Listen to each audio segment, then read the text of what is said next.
Hello! I want to make a video talking about how I use rotoscoping in my game that I am making, why this works for me as a non-artist, how it stops me from going crazy, what techniques I'm using to have the most amount of frames in the least amount of time while still getting the result I want. I'm also briefly going to talk about how I'm implementing it in Unreal Engine, and it's mainly just going to focus on tips for non-artists using Photoshop, little tricks and layerings and non-destructive workflows to just get the best out of this. But before I dive into that, I want to give a bit of context to what I am doing and why I'm doing it in this particular art style. I am very much inspired by these SpongeBob close-ups that many of you are probably familiar with. It basically, I have the system already in place in game. Hey, and through my entry, a mean appears. They never do lie. I draw and in passes the I also would like to add that I didn't choose this art style just like that. It's something I developed over time, a lot of pre-production, which is what I highly recommend doing. This is not some like senseless, put together kind of deviant art aesthetic I'm going for. It's mainly that because it fits with the rest of my art style, because I like how it looks, and because it's quick to iterate on, which is very important for me. An example of this is the quest open animation, which is already in the game. As you can see here, quest gets opened. This is all rotoscoped. You select it, you put it away, and there's also one where the quest gets thrown away once you complete it. So how I made these basically allowed me to set a rule book for how I'm currently working with another setup. This setup that I'm going to use as an example is in the game you have somewhere here. Yes, you have a structural beam that you can collapse by kicking it, making this area inaccessible. And this is necessary for a quest.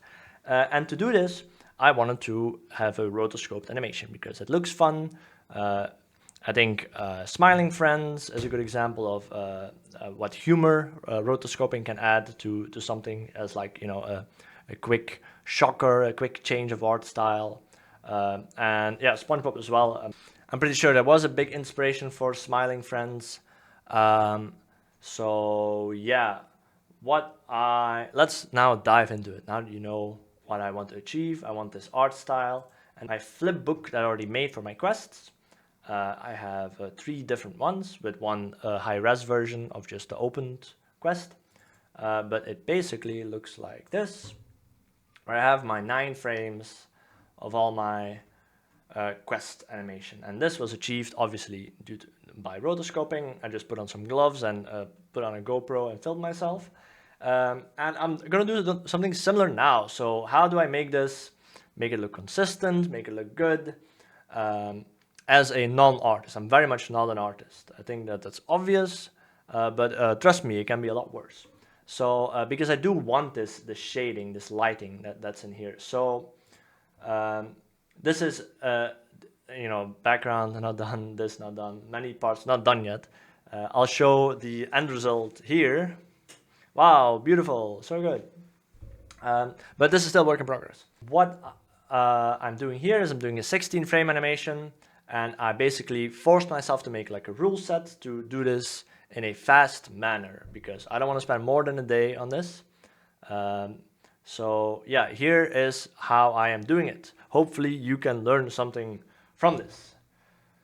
So step 1, record yourself doing the movement you want. So I had a bunch of takes where I was like, oh, I'll kick like this, I'll do like a little jump.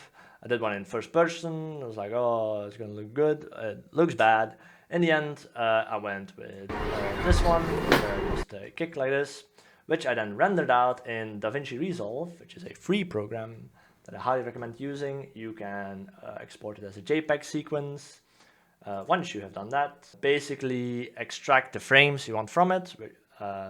You can then like put them together, like, okay, these all seem good enough. And obviously it is nice to get a number that can have like a multiplication of a bunch of rows, you know, so you can have a 4x3 grid or a 4x4, something you can put in a grid, you know, like a 15 isn't very nice to put in a grid. So yeah, I ended up on 16 frames, which I felt was smooth enough for what I wanted to achieve. One big thing I do want to mention is that make sure you set up your combined file correctly. I will showcase this by making a new one. So we know we have 16 frames we want to make in the end, and we know we want them to be to be just in full HD, so that's 1920 by 1080 pixels. So we can make a new document, and we don't have to do the math ourselves. Photoshop can do this for us. So we type in 1920 times 4 pixels by 1080 times 4, and then we create a new document, and here we can paste all our images in. We can add a grid. We should add a grid by going to View, New Guide Layout, and we can set our columns and rows to 4, which is what we want.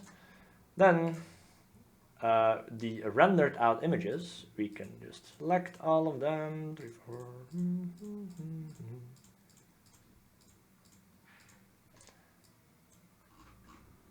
Drag them in here, hit enter on all of them, and we can place them where they should belong. And if you don't get like this pink snapping, that's because your snap is disabled, which is in View Snap. So yeah, what I like to do is just select all of them, move them, and then deselect the one that's already placed.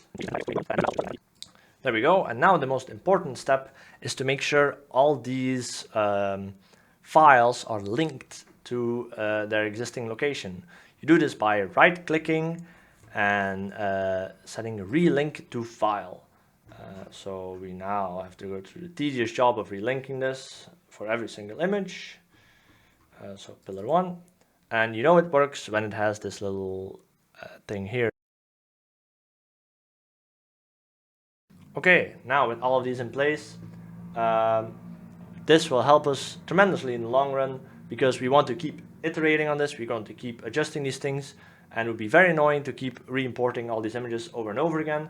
So now we have an updated pillar 5. So in here, if you look at pillar 5, it's still our black and white image, but if you now save this as a PNG file as pillar 5, yes, now it automatically updates. The next thing I did was to basically test out if this is all working correctly by adding a plane to the world, and oops, spoiler, plane to the world, and just making my animation here to see what I want. And maybe this is what all you need from my tutorial. So let me quickly show you how to do this. It's very simple. You make a new material. You set it to unlit, or in my case, it's a user interface, but that doesn't really matter. It can also just be an unlit material. Then you add a Flipbook material function. This is a basic Unreal function. You just add your texture, number of rows, number of columns, and your animation phase. And I am using an NPC to run certain animations. So that means that in my UI, I can just update this value for the scroll opening, for instance, because you want to stop at certain frames and then move further with other frames. But that's not relevant now. We are not using this thing. We are using the looping function to just preview things, which is just a time node, time multiplied by the speed you want it to be. You frag that thing, throw it in there, and that's it. You know, I created an instance, added my animation. Here's my time to 0.6, so it's like decent. This is what the image looks like, and there we go. Very nice. It's overly saturated because it's I'm using some post-processing effects. But yeah, with these frames, I was quite happy with how they looked. I did some adjustments to them earlier. I was like, okay, this frame doesn't work, I need another one. So mess around with it a bit, make sure this looks good. It's very important, Because if this doesn't look good, your rotoscope will also not look good. So now on to the rotoscoping. This is a part where I do recommend to have a drawing tablet. I have like some shitty secondhand tablet. You don't need much, you just need to be able to draw over these frames. If you do not have it, do not worry.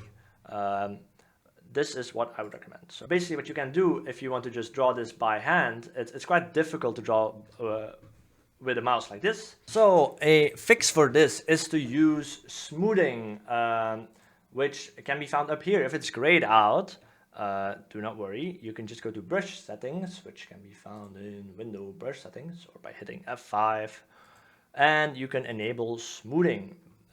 Smoothing smooths the mouse. So if I do this, it looks pretty jittery. If I crank this up, it smooths your drawing, which can be very, very handy if you have a high DPI mouse, or you just have a jittery hand drawing these things. But yeah, mess around with what value works for you, and then you can quite easily get the result you want, you know. It doesn't have to be too fancy, just to kind of get the outlines going. Once that's done, and I still, again, do recommend using a drawing tablet so you get more of these little thickness variations. It's a bit easier to do that way. And another thing you can do if you don't have a drawing tablet and don't trust your mouse skills is you can basically do a little cutout of one frame, or you know, you can have some more frames over here, and print them out. Make sure the opacity is a bit lower, and then just draw in real life. And make it even easier on you, you can draw with a colored pen, pencil, whatever. So for instance, I am drawing on top of this, so I can here. So now, once we have drawn this, let's say we're in the real world, we can scan this back in, and now that we're in Photoshop here, with this scanned document, all we have to do is basically use the magic wand, and we got to make sure we disable the contiguous option and set our tolerance to something that makes sense. I think higher tolerance means that it will take more colors, lower less. Once you have that, we can hit Ctrl J on our selection, and if you then disable this, we have our drawing in a separate layer, which is very nice. If you want to make adjustments to this, you can by instead masking like this, and then in the properties section, go to select and mask, and we can adjust our mask by smoothing it out, which can give some desired results, increasing the radius of what it like selects or whatever. I never had smart radius work for me. But yeah, you can feather it out, you can sharpen it, you can increase the contrast. There's just a lot you can do with how you want your lines to be. And I have found that in most cases this is good enough. So, quick tip. Once that's in place, I do recommend first doing the line art, like I did here. And then you just put them all in like this. And make sure when you draw, let's say you're done with frame 4 and you want to do frame 5, what you can do once you are done with one frame and want to go to the next one, and this seems very obvious to me, but just in case it isn't, I would grab, let's say we go from frame 2 to frame 3, I would grab frame 2 and put it in frame 3 to then reference that. So how I do this is I make a new layer. At the end, you know, let's imagine I have a trillion layers here from my outlines. Don't worry about that. You don't have to copy all those over. Just make a new layer and hit Ctrl-Shift-Alt-E to basically merge everything down to this new layer you created. And this also has the benefit that it is perfectly aligned to the frame you have. So you can then just hit Ctrl-A and Ctrl-C and Ctrl-D to deselect. But yeah, so you just copy everything that's in this layer, and then you can go to layer 3, make a new layer, and paste it in here, and this will like perfectly align. It won't be like shifted, whereas if you were to just select this and put it in here, it's, it can be shifted to a different place because the aspect ratio is different, the selection zone. So yeah, but once that's in here, we can set this to multiply, and then you can work from there. You can lower the opacity, and then you can see, okay, like is everything visually matching. What can also help is to adjust the color of this. You can do this by basically just selecting all your whites and deleting them, and then giving this a different color. You do this by control clicking on the layer, and by hitting Alt backspace, you color in everything you have selected, basically. So this can also be quite nice. I'm using this tool, it's the magic wand. Hopefully that helps. What I have found is that to shy away from this rotoscope look, which can be desired, sometimes it can look nicer if you just make up some stuff on your own. You don't fully rotoscope what's there. And I think what is happening here is a good example. If I just put this to 100, I am just wearing very normal clothes, and then I imagine a lot of things. Like how the armor would be, this little cape thing. And it will be very inaccurate. It will not look like real life, which is kind of what you're going for. You're going for this more 2D style animation instead of this full-on rotoscoping. Otherwise, you get like a scanner darkly thing. So yeah, another tip is to sketch things out first and then go over them in like a second pass, which is what I did here. So, sketch, final. Then what you can do is change your animation in here, and this is the result we have now. So this is again stuff that doesn't take too much time to just get your line art in there, and this is where most rotoscope tutorials I've seen on YouTube stop. You just do your line art or on solid colors, but to get like the shading and all that stuff in there is so much work, right?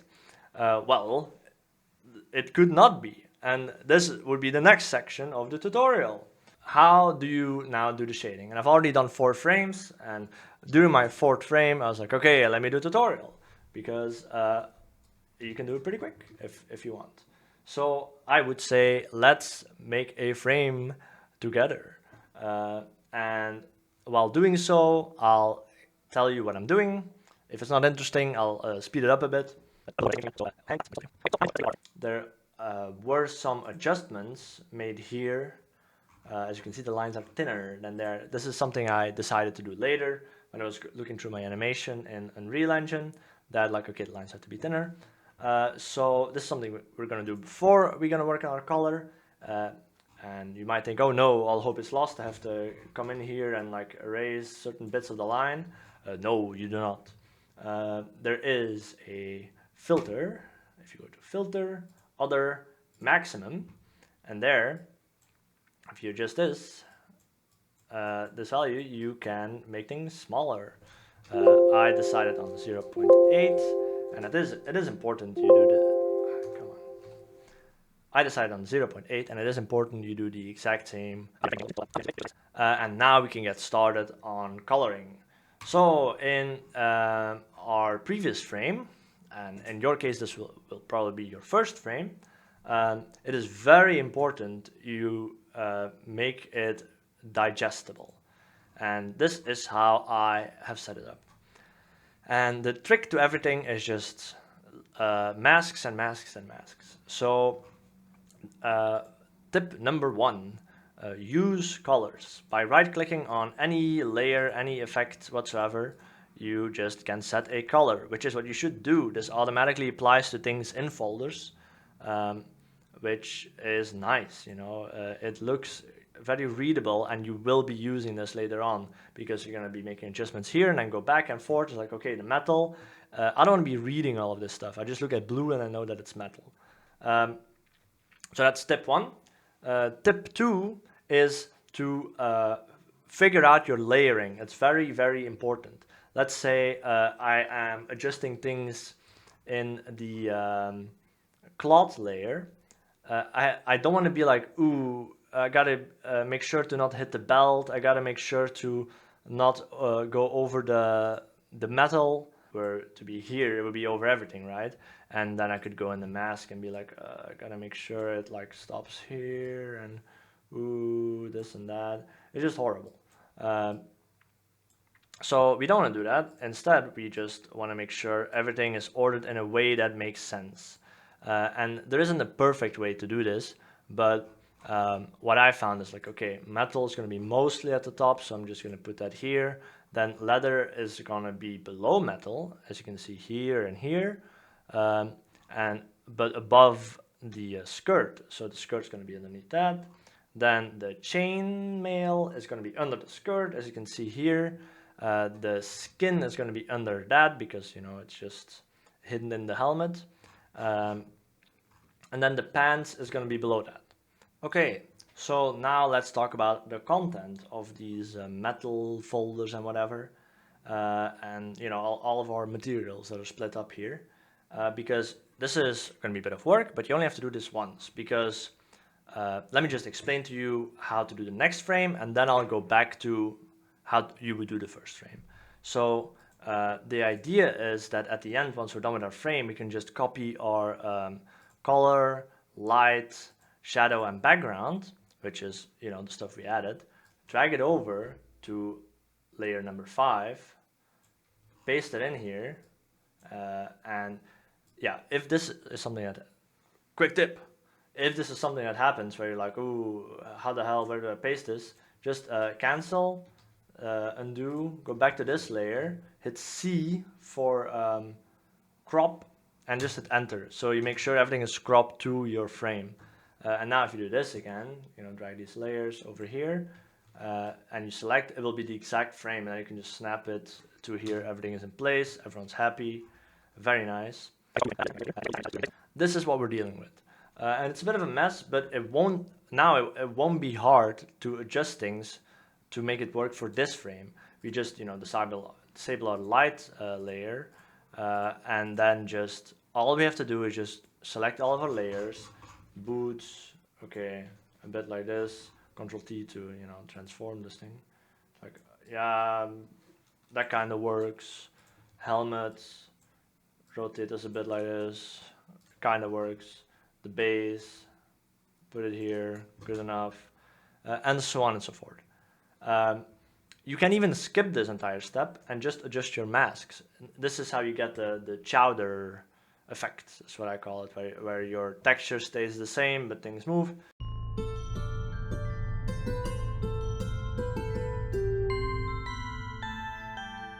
All right. Now that we have all of these in place, the only thing we really have to do now is just adjust the masks. So we go to, let's say, our boots, and all we have to do now is just color these in so we are happy with the results. And this can be quite rough, you know. Again, I'm doing all of this with my mouse. I only use my drawing tablets to draw the frames.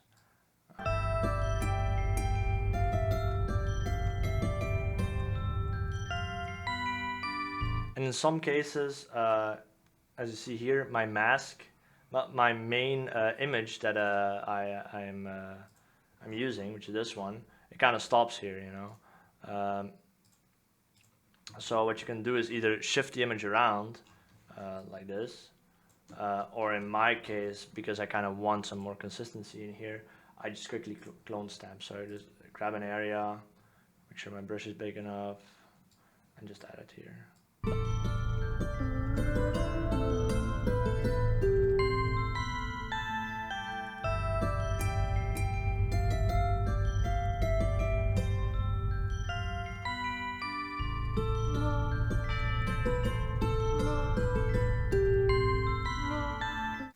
Another tip I forgot to mention, you really want a placeholder background. It will help you notice mistakes that you wouldn't see on just the normal background, like certain things bleed out and whatnot.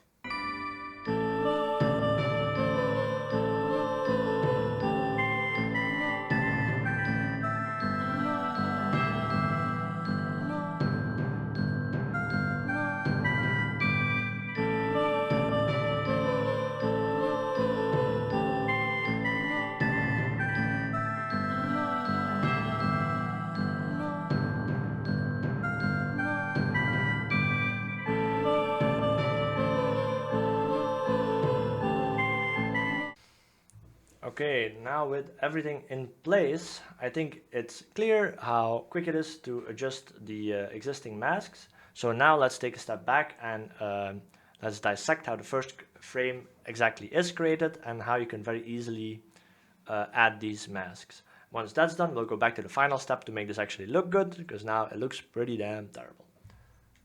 So, in our previous frame, let's just dissect this thing. So first of all, I am using this base texture for the metalness. It's just something I found online. One nice thing that I like to do with metal is to use the smudge tool, which you can find here, is to like really morph things out like this, if that's something you want, to get like a more like dull metal. It can be quite nice to also add some directionality to certain shapes. Like I want this to flow a bit more like this and like that. The metal is separate from all my other materials is because I also like to move this thing around separately with my mask staying in place. And I do this by creating by putting my texture in a group and masking the group rather than the texture itself. And that allows you to transform the texture separately without affecting the group. One thing I also do on top is I add a little effect for this inner glow, which I just give it a little bit of a blue gradient on the inside like this. This I think also works very well to just add a bit more of this shine to the metal, which I quite like. Moving on with my leather texture, I am actually using the main albedo texture from this 3D model I found online, which I am using for my gloves in game. So yes, this glove model that I have, and I'm doing some adjustments to this, but it's this main texture that I am using.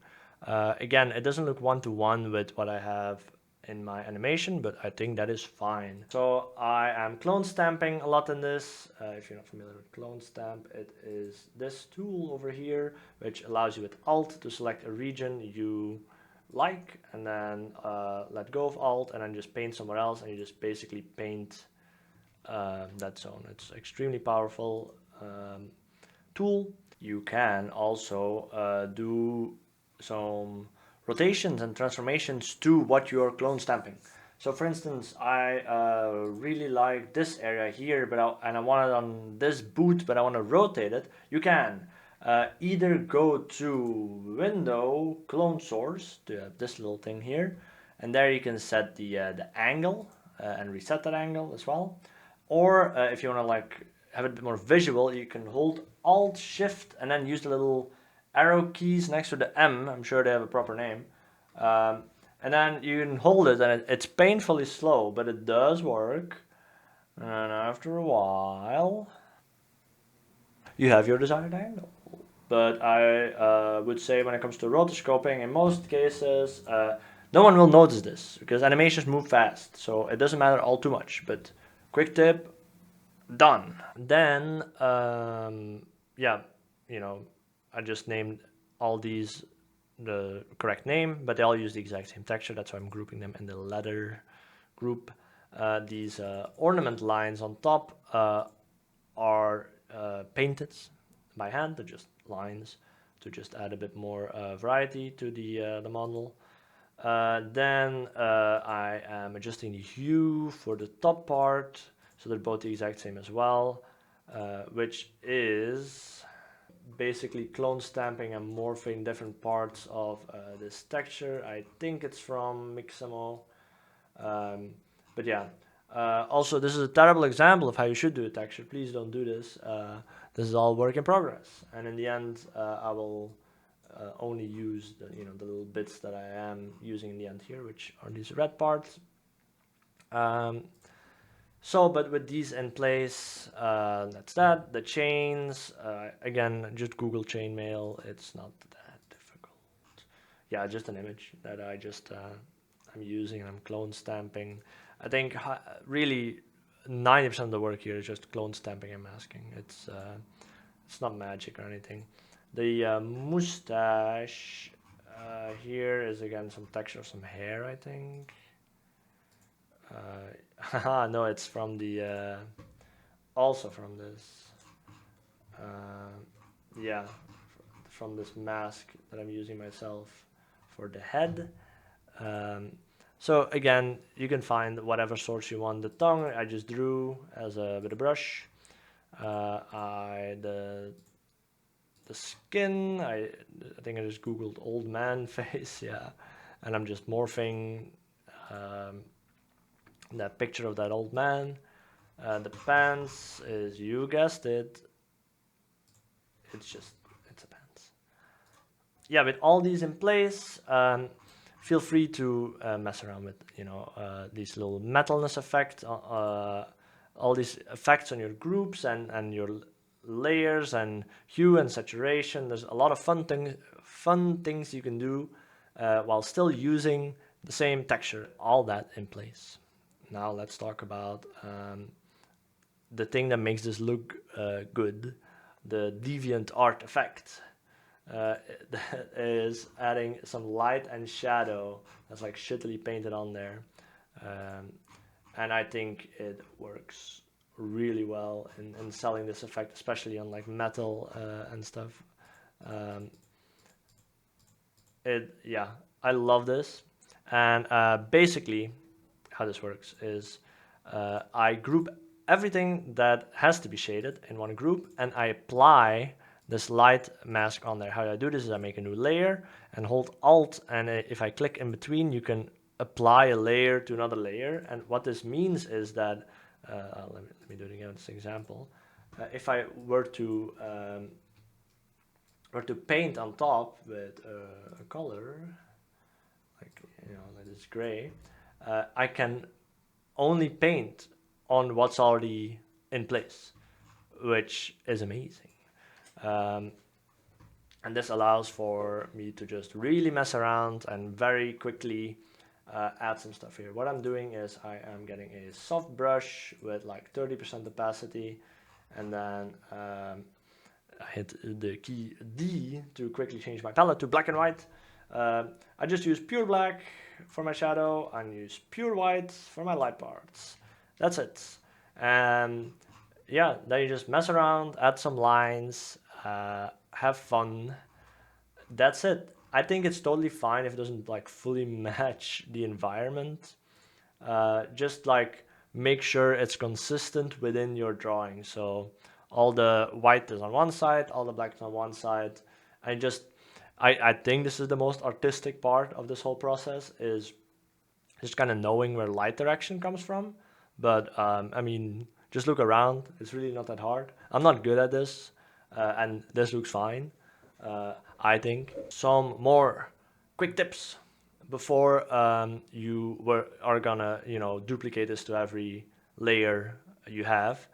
Make sure that your masks are fully black, because even with, if I disable this, despite my texture only being like this big, you could think like, okay, the mask can be white with just the edges black or something like that. You get like some stray pixels that will come haunt you later. It's quite annoying. So if you hold Alt and click on your mask, you can see that just everything is black, except for the stuff you want to be white, and there's no like floating bits and bobs. See, aha. Don't think so. So yeah, there is a floating red pixel here. So yeah, gone. There. This can also be good to just find these little mistakes if you think that's important. It is not. It is not important. Like, there's even like floating shit right here. I don't know where that's from. Maybe it's just yeah, it's from the mask. Like, it's fine, You're not gonna see this in the animation. Like, you're gonna look at this from this distance. You can now make sure our colors are nice and do the duplication step to our next frame. So now this is in place. I already adjusted my masks, so the only thing we have to do left now is paint our light.